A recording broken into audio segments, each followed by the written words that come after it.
Controlling the camera.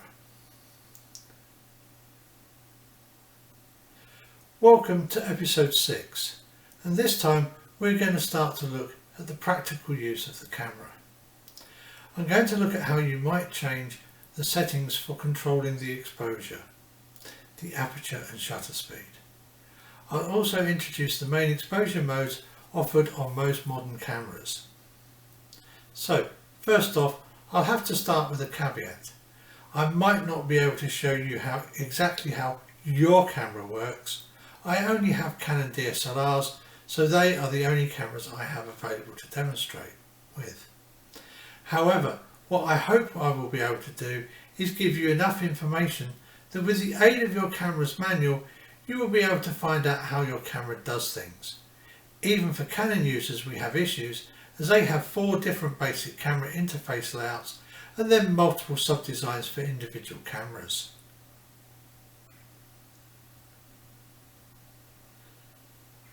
So, where to begin?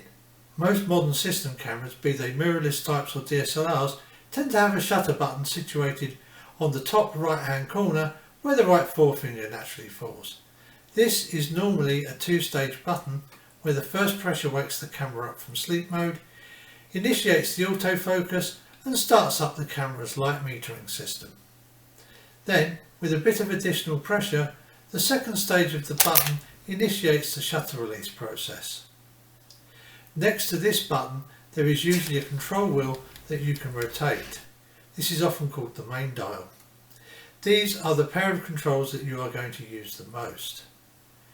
Now, we are going to have a quick look at the camera's exposure modes, since the mode you have selected will affect what that front control wheel is going to be adjusting. Firstly, I'm just going to ignore all the camera's scene modes.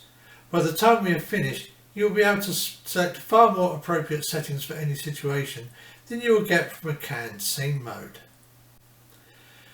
Most cameras have a basic fully auto mode. On Canon cameras, this is the green box mode. Being fully automatic, you don't really have any control over the settings that the camera's programming provides. It's not a bad option for those who have just got a new camera and have no experience. So, let us move to what I might call the first of the useful exposure modes. This mode is also fully automatic, but it allows you to customize the parameters within the scope of the camera's available settings. P, or program mode. Program modes in film cameras used to be based on the ISO value of the film combined with the EV value recorded by the camera's metering system. This is an example graph of the aperture and shutter speed that would be selected for any EV. The camera will have a variety of these programs. For example, if you are using a longer focal length lens, the camera should be programmed to keep the aperture wide open longer to give you a higher shutter speed to avoid camera shake. This will still be the case for digital cameras where you have the ISO manually set. In auto ISO mode though, the camera will usually set an appropriate ISO so that you end up with a middling EV. Remember, the more things the camera is setting automatically, the more important it becomes to keep an eye on what has been set. So, in program mode, you can usually use the front dial to adjust the shutter speed and aperture value in equal steps in opposite directions, so that the exposure remains constant. This allows you to quickly override the programming if you feel the camera hasn't balanced the shutter and aperture in the way that you would prefer. Maybe you have the camera on a tripod and you want more depth of field and don't need to worry about camera shake.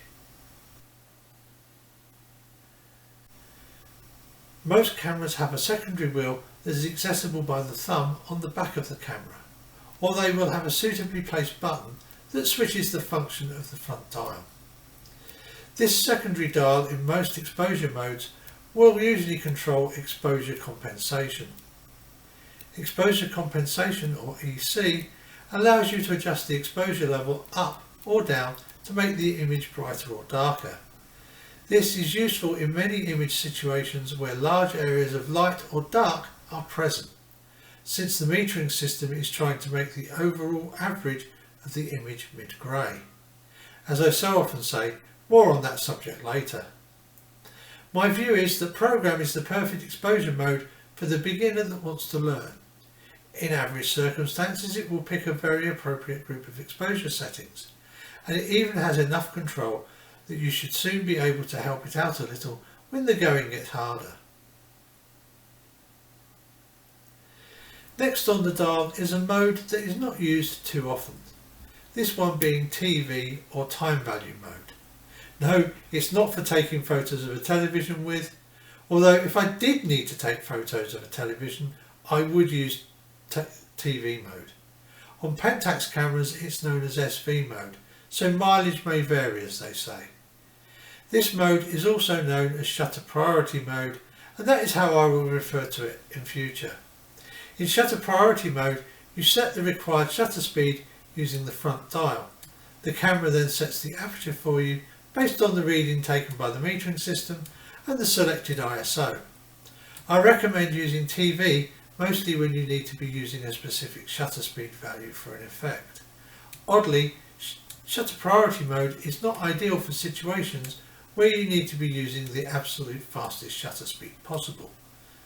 Please also remember that on the shutter speed range on Canon and many other makes of system camera is either 17 or 18 stops. In comparison, most zoom lenses only have between 5 and 6 stops of range. Even the fastest lenses available are going to limit you to about 10 stops of aperture. So, when using shutter priority mode, it is really important that you keep an eye out in the viewfinder for the indicator that shows you have reached the limit of the lens's aperture and that the shot will be either under or overexposed. As with program mode, the secondary dial controls exposure compensation for those shots where the subject falls the metering system. Then we come to the exposure mode that my camera spends most of its time set to, aperture value or AV mode. This is usually called aperture priority mode. In aperture priority mode, the front dial adjusts the aperture values while the camera sets a shutter speed corresponding to the meter readings and the selected ISO. Again, as in the other auto modes, the secondary dial sets the EC. I use aperture priority mode most of the time since I would much rather have control of the depth of field so long as the shutter speed is sufficient to prevent camera shake. Now we come to the exception that I mentioned in shutter priority mode. If you want the camera to always use the fastest possible shutter speed for the selected ISO, then you should use aperture priority and set the lens to the widest possible aperture setting. This will ensure you always get the fastest shutter speed. Now we come to the proverbial elephant in the room, manual mode, M. Yes, at times it can be a useful learning aid, but honestly the way that most new users end up using manual mode, they would really be better off just using aperture or shutter priority with a manually set ISO and noting the settings the camera is choosing. The default for Canon is that the main dial sets the shutter speed while the secondary dial sets the aperture value. This can be reversed in the Canon custom settings though. This also works in other modes, swapping the function of the primary and secondary control wheels. The issue with manual mode and new photographers is that they set the camera to manual and then, using the camera's built-in metering, they use it to set the camera's exposure, harking back to the days when the camera's metering simply required you to adjust the settings manually by aligning two indicator needles. This process is still called chasing the needle. If you are going to chase the needle, you may as well let the camera do the last adjustment for you. So pick which is more important, shutter or aperture, and just use that priority mode.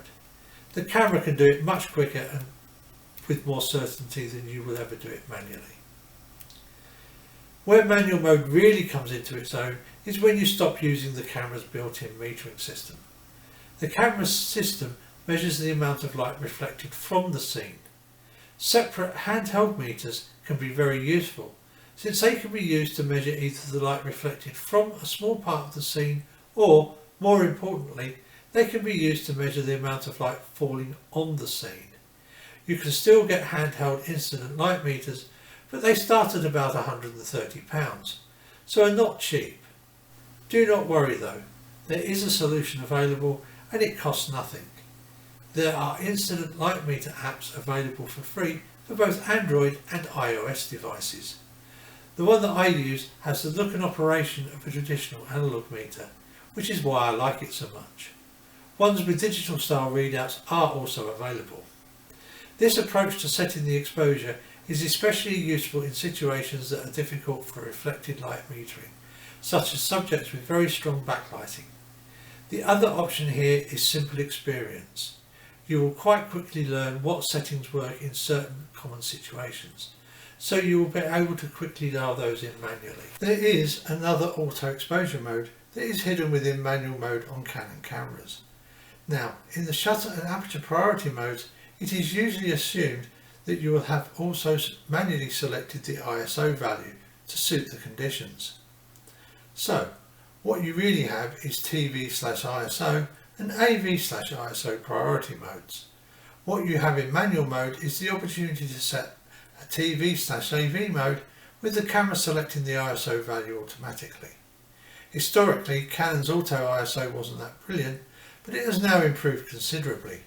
The other issue was that since you are in manual mode, there is no way to enable EC. Canon's latest generation of cameras has sorted that little issue out, so now, with exposure compensation, this is a very viable auto exposure option. Canon also provide us with a couple of custom modes on some cameras. Configure the camera in any way that you want. Exposure mode, ISO, aperture and shutter, and many other configuration options. These settings are then saved to the two switch positions. Select the custom mode and you are instantly ready to shoot. I keep mine set up ready to shoot any aircraft that might fly over. Not an unusual happening here. The first position is set up in TV mode with a shutter speed of 1/160th of a second and auto ISO, so that I can get a good prop blur on propeller driven aircraft. The other one is set to AV with the aperture wide open and ISO 400 for the F-15s we get over from RAF Lakenheath and other jet aircraft. So, today we've had a brief look at the various useful exposure modes and some of the controls to be found on most system cameras such as DSLRs. I would like to think that if you want to move away from a fully programmed photography experience, then your three most used exposure modes will be, in order, aperture priority, full manual mode, and then in third place by a long margin, shutter priority mode. So, I hope you enjoyed today. If you did, give it a like. If you didn't, a thumbs down is fine. Also, if you haven't subscribed, please do. It all helps the channel grow. If you have any questions, please ask them in the comments. I'll try to answer them there, or at least let you know that it will be coming up in a video soon. Thanks for watching, and I'll see you back here next time.